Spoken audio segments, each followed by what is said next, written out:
নমস্কার বন্ধুরা, পাখির দুষ্টুমি চ্যানেলে তোমাদের সবাইকে স্বাগত।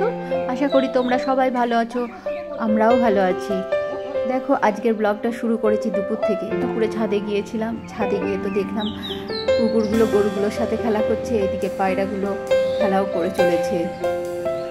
মেয়ে ঘুমাচ্ছিল, তো বিকালবেলা হয়েছে, মেয়ে ঘুম থেকে উঠে পড়েছে। বাইরে বেরিয়েছি, মা চা খাচ্ছিল, ও বসে পা দোলাচ্ছে, মুড়ি খাবে। ওকে মুড়ি টুড়ি খাইয়ে দিয়ে দেখলাম কাকিমা চলে এসেছে, আর কাকিমার রান্না শুরু হয়ে পড়েছিল। টমেটো আমাদের তো প্রত্যেক দিনের মতোই আলু সয়াবিনের ঝোল, আলু ভাজা, রুটি, ভাত এটা হবে। আর মেয়ে বায়না করছিল রান্না চালাতে বসে, কিন্তু কয়েকদিন ধরে ওর পায়ের অবস্থা ভালো না। সেই জন্য আমি দেখলাম যে ঠান্ডাটাও অত নেই, যে একটু হাঁটাবো। হাঁট থেকে কত কাণ্ড। যাবে না ওইদিকে, মনে এদিকে। এই দিদিকে ধরবি না। মা এদিকে এসো, মা এদিকে এসো। বেড়ালি বেড়ালি, তাড়া দে, তাড়া দে, তাড়া দে, তাড়া দে, লাঠি দি। এই বেড়ালি, কি হচ্ছে কি? এই বেড়ালি, ঠিক হয়েছে, ঠিক হয়েছে। দে আর একটা দে, দে। খুব আসপাদ্দা হয়ে গিয়েছিল। দিদির গায়ে উঠবে না, যা। আবার মনে একটা দিয়ে দিবি। আর কেউ তোকে রক্ষা করতে পারবে না। এবার বলে দাও,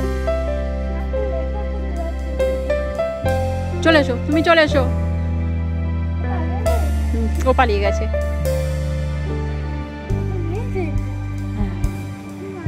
বিকাল হয়ে গেছে, মা বাবাও গরু সেবায় নেমে পড়েছে।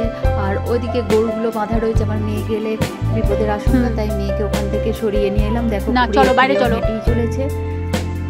তারপর বৌদির পার্লারে গিয়েছিল, কিছুক্ষণ ছিল। বৌদি বলেছে মিষ্টি চা খাওয়াবো, সেই জন্য চলে এসেছি।